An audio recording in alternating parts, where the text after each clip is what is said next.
एक सेठ जी थे। वे दिन रात अपना काम धंधा बढ़ाने में लगे रहते थे। उन्हें शहर का सबसे अमीर आदमी बनना था। बहुत समय में ही सही, पर आखिरकार वे शहर के सबसे धनी सेठ बन ही गए।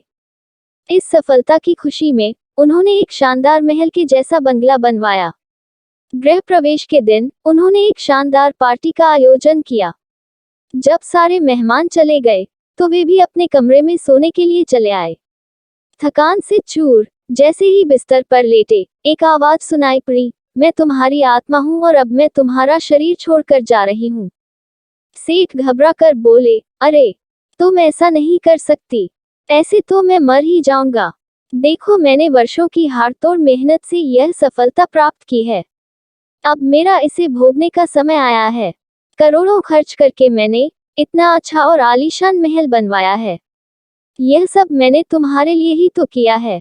तुम यहाँ से मत जाओ। आत्मा बोली, यह मेरा घर नहीं है, मेरा घर तो तुम्हारा शरीर था।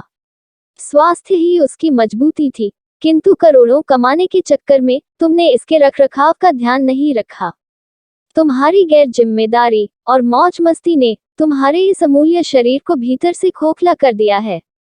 आत्मा ने स्पष्ट करते हुए कहा कि अब तुम्हारे शरीर को ब्लड प्रेशर, डायबिटीज, थायराइड, मोटापा, कमर दर्द जैसी बीमारियों ने घेर लिया है। अब तुम ठीक से चल भी नहीं पाते।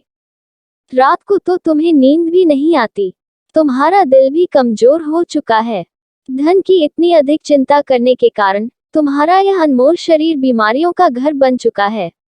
अब तुम ही बताओ, क्या तुम ऐसे किसी जर्जर घर में रहना चाहोगे, जिसकी दीवारें कमजोर और जर्जर हों, जिसका ढांचा चरमरा गया हो, जिसकी फर्नीचर को दीमक खा रही हो, प्लास्टर और रंग उखड़ चुका हो, जिसकी ढंग से सफाई तक न होती हो और यहाँ वहाँ गंदगी पड़ी रहती हो? नहीं रहना चाहोगे ना? इसलिए मैं भी ऐसे आवास में नहीं रह सकती। सेठ भय से कांप उठे। अब तो आत्मा को रोकने का न तो सामर्थ्य और न ही साहस उनमें बचा था। एक गहरी निश्वास छोड़ते हुए आत्मा सेठ जी के शरीर से निकल पड़ी और सेठ जी का पार्थिव बंगला वहीं पड़ा रह गया। यह कहानी आजकल हम जैसे अधिकांश लोगों की हकीकत बन चुकी है।